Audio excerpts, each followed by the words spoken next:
Friends, बहुत लोगों का एक कंप्लेन है कि हमें ईपीएफओ पेंशन कम देता है, तो क्यों देता है इसके बारे में आज हम लोग बात करेंगे। फ्रेंड्स, अगर आप हमारे चैनल पर नए हैं तो कृपया सब्सक्राइब कर लीजिए। सब्सक्राइब करने का कोई भी चार्ज नहीं लगता, लेकिन आपके एक सब्सक्राइब से मुझे और अच्छा वीडियो बनाने का हिम्मत मिलेगा, मोटिवेशन मिलेगा। So please subscribe my YouTube channel. Friends, जैसा कि बहुत लोगों को मालूम है कि आप लोगों को भी मालूम होगा कि किसी को पेंशन बहुत कम आते हैं, किसी को पेंशन ज्यादा आता है। तो इसी रिगार्डिंग हम आज बात करेंगे। फ्रेंड्स, ये जो भी मैं बताने वाला हूं ये मैंने मार्केट न्यूज़पेपर वगैरह से देखा है और फिर ईपीएफओ के साइट वगैरह से देखा है। आप इसे माने या ना माने आपके ऊपर में है। मैं अपना पर्सनल रिव्यू आपको बता रहा हूं। फ्रेंड्स, पेंशन के बारे में सबसे पहले जान लें कि पेंशन में अलग अलग तरह का पेंशन होता है। कुछ पेंशन ऐसे होते हैं कि अगर काम करने के दौरान आपकी मृत्यु हो जाती है तो आपके परिवार को भी पेंशन मिलेगा, फिर आपके बच्चे को भी पेंशन मिलेगा, लेकिन उसके लिए सबसे पहले आपको अपना नॉमिनी अपडेट करना होता है।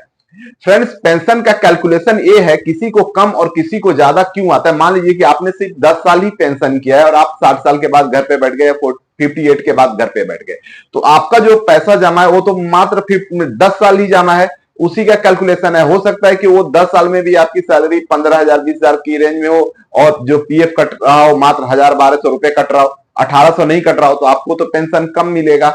दूसरी बात, अगर मान लीजिए कि आपने 20 साल सर्विस कर लिया तो जैसा कि डेटा बता रहा है कि उसमें 2 साल का सैलरी का एडिशनल बोनस भी हो जाता है, तो उससे आपका पेंशन राशि बढ़ जाता है। इसके अलावा अगर 50 साल से लेके 58 साल के बीच में अगर आप रिटायरमेंट लेते हैं या कर लेते हैं तो 4% ईयरली के हिसाब से कम आपको पेंशन मिलेगा। वही 58 साल से लेके 60 साल तक अगर आप उसको कंटिन्यू रखते हैं, उसके बाद पेंशन लेते हैं, तो पहले साल 4% और दूसरे साल 8% के हिसाब से आपको ज्यादा पेंशन मिलेगा। वो ये होता है। इसलिए क्या होता है कि पेंशन की जो आप कैलकुलेशन है, फुल कैलकुलेशन है, वो आपको आपके जमा पैसे के अनुसार और आपने कितना दिन काम किया उसके अनुसार होता है। इसीलिए पेंशन की राशि कम और ज्यादा होता है। इसीलिए कुछ लोग कंफ्यूज हो जाते हैं कि मेरे को तो 2,000 पेंशन आ रहा है, किसी को 3,000 आ रहा है, किसी को 1,000 आ रहा है, कोई कोई बोलता है कि 750 रुपया आ रहा है।